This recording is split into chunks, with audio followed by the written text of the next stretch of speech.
Yo, welcome back to the Further Your Lifestyle podcast, conversations on lifestyle, passions, and hustles. My name's Chris Furlong. I'm your host, and I'm super excited to be back here having the conversation with you. Episode 84 today, and we're talking about who are you competing against. Now, I've spoken about this a number of different times, that we should only be comparing against ourselves, and I'm back here to talk about it again because the more I progress, the more I realize that it's not because of other people giving me all the answers or other people getting me that success. It's because I'm looking back and reflecting to understand what am I doing well and what am I doing bad, but also I'm doing my compare game to myself, helping me understand where the strengths are, helping me understand where the weaknesses are, and helping me understand of what I could potentially be doing better. And we're going to talk about that today, of who are you competing against, because when it comes to the game of life, mate, you should be just focusing on yourself in that sense. Now, I'm not saying you should be selfish, but we're going to dive into this and help you understand that a little bit better. So let's buckle up and let's get into it. So when you understand who you are competing against, the race of life, as I just said before, will change, right? And you get to set your own definition of what you're actually even chasing. What do you even want? But when you understand who you're competing against, things will change. One thing that I want to be very clear to you about, and you should know this, but you have one thing that no one else has. You have the power to control how you perform. You have the power for you to be who you want to be. You also have the power to make the decisions for yourself. And you have the power to do or do not. You have the power, right? That is the sense. And it might sound a little cliche or a little corny or whatever, but when you actually think about it, the decisions you make, you get to make those decisions. You can't make a decision and then blame it on someone else, right? You need to be accountable. You need to be responsible for it. Let me ask you this. Are you one of those people who get stuck, scrolling on the infinity scroll on TikTok or maybe Instagram or other socials, and you see how everyone else is doing? You see what they're progressing. You see that they're where you're not, and maybe you're consciously or maybe you're subconsciously comparing to them. And when you do this, even if you're not necessarily thinking about it, you are building, this undefined framework in your mind of what good is, or what bad is, or what is trendy, or what is accepted. You're building this mindset of, what is an unstated definition of success. And you're framing your mind to see these unstated expectations and baselines because you're scrolling and you're seeing everyone else doing these things, and you're training your mind to think, yeah, this must be good. This must be the right thing. This must be, what I should be trying to attain. This must be what I'm trying to do. And it's simply because you continue to have these as visuals. You continue to have these in your face and what you should always be expecting to see. And it makes you smile because, they're getting this, so it must be good. And that's what your brain gets trained to see. I can go on about this. But then we tend to question ourselves of our capabilities, right? So you've been scrolling and you're probably always thinking, why do you always question yourself with your capabilities, right? It's because we've been looking at these things. So we question ourselves of our capabilities. And then when we go to execute to achieve something, we don't match what we've been seeing the norm, in air quotes, or what we see society doing. We don't match that. It doesn't fit. We've been scrolling for so long, we've built this framework, and then all of a sudden we go to execute and we're not matching up to what this framework looks like. And from that, we tend to quickly pull ourselves down. We tend to quickly compare to what we know or what we have seen, and we get a shock of expectation versus reality. But what if I told you there was a secret? What if I told you there was a way to avoid all this? And it's quite simple, really, and I think it will blow your mind. You see, we're really only competing against ourselves. And I already told you that at the start of this. We really are only competing with ourselves. And there is a nice quote, or a great quote from Pete Cashmore, I believe his name is, and that is, we are really competing against ourselves. We have no control over how other people perform. Let me say that again. We are really competing against ourselves. We have no control over how other people perform. You see, when we strip away and throw out the competition, this idea of competition of others, and we start racing the race against ourselves, things change. Try this. Pick a goal or a current achievement, something that you are pushing towards at this point in time. Think of something. right? Okay, you got something in mind. Now ask yourself this. What baseline are you comparing that progress to? Is it from what someone else has defined as this is good? Or is it from what you have seen someone else doing or achieving? What is the baseline? What is it that you are comparing to? Really think about this. Once again, pick something that you're currently pursuing to. Maybe for me, it might be running, it might be with business, it might be with YouTube, it might be with growth in personal areas. And what am I comparing that to? Who am I comparing that to? What are my baselines? And it might not even be the case that you're going to someone and comparing, but you're using data, you're using information as a baseline. So what is it? What are you comparing to? Do you catch yourself looking at other people's vanity metrics? Subscribers, likes, views. Are you comparing your business to another? Are you, comparing your fitness to, with your age to other people in your age? The list goes on, and you can get into so many different things here. But think about it. Think about it. What are you comparing to? What is the baseline you're using?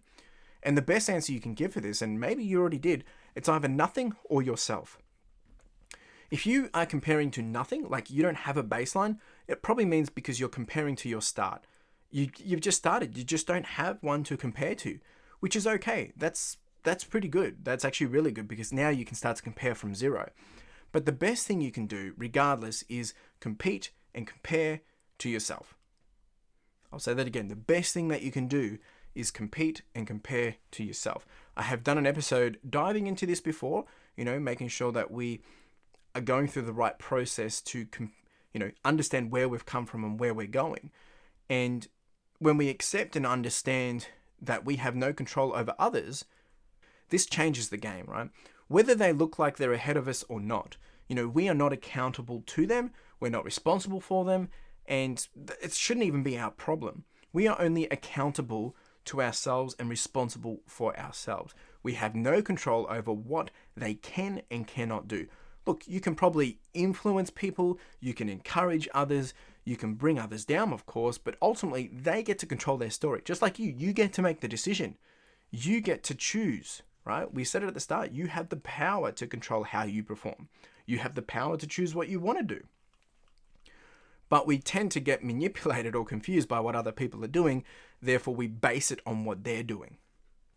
So if you reflect on you and your journey, your laneway, right? Your swim lane, from where you have come from with all your experience, understanding the tools and the lessons, that's in your lane, right? That's what you get to bring to the table with you, as that's what you've created. Everything, when you look back, where have you come from? How have you been able to achieve what you've been able to achieve? What were the circumstances? What were the situations? What were the opportunities?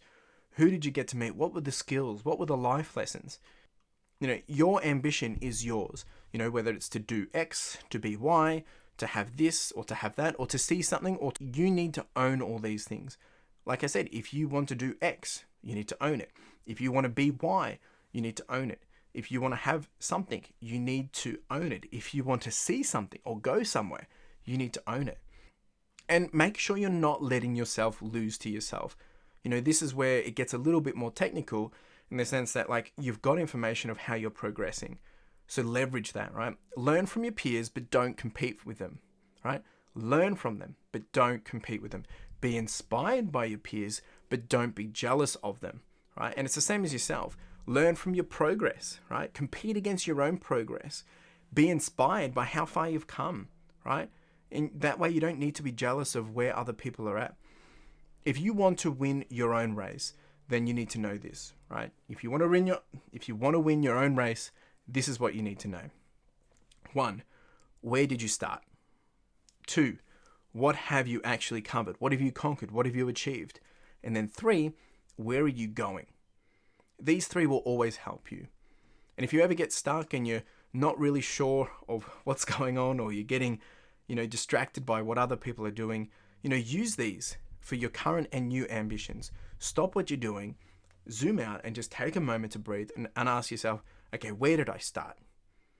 And then reflect on, what have you covered? What have you done? What have you conquered? What have you achieved? And then think about, where are you going? So, and then from this, it will enable you to, inspire yourself to press on. It will help you compete to your old self, and it will help you compete with your future self. The question you need to ask yourself is, are you wanting to take the lead of you? Are you wanting to show your current self who you can be or who you want to be and who is the boss? You get to win your own race, but in order to win, you need to be running your own race, not someone else's. Don't be focused on what someone else is doing. They're not going to pay your bills. They're not going to feed your family. They're not going to look after you. They're not going to create the lifestyle that you want. Only you get to do that. And it's a lot of responsibility. But that's you. You get to create that, and you get to own that, and you get to do with that what you please. And I love this little saying is, you won't know you can do it until you have done it, right? And the only way to know you can do it is you need to get moving into that position. You need to start working towards it, right? And once again, I want to finish with this, is reminding you, if you are struggling today, if there is something here where maybe you think, oh no, I'm stuck, I don't know where I want to be, or I feel like I'm not progressing, is ask yourself these 3 things. Where did you start? How far have you come? What have you covered? What have you conquered? What have you achieved? And where do you want to be going, right? Use that to help yourself be influenced. Use that to help yourself be inspired. Use that to help yourself be motivated. But also use it to give you some conviction, to challenge you and realize that maybe you haven't progressed as much as you wanted, right? It's a beautiful little tool to enable you to grow quicker and to win your own race. Really do appreciate you being here. If you do have any questions on this, you can reach out to me on the socials. Hit me up on Instagram at Further Your Lifestyle. That's probably the best place you can do it. And if you did enjoy this episode, and if you think someone else can resonate from this, please share it. Share it with someone. Share it on your socials. Send them a message. Send them a link. I would greatly appreciate it. Otherwise, you have a wonderful day. Cheers. Now, if you didn't know, we do have the podcast merch, and this is with a key focus of enamel pins. Now, if you haven't checked these out, make sure you do, because the intent of these are really just to be a small token and a reminder for you to charge on, to push on, and to further your lifestyle. Whether it is a gift for someone else to encourage them, or maybe to inspire them, or maybe it's a way to motivate yourself, or you can simply just make a purchase to simply support the podcast, which would be greatly appreciated. We do also have some sweaters and some long tees, so make sure you check it out. Link in the description and in the show notes. Really do appreciate it. Cheers.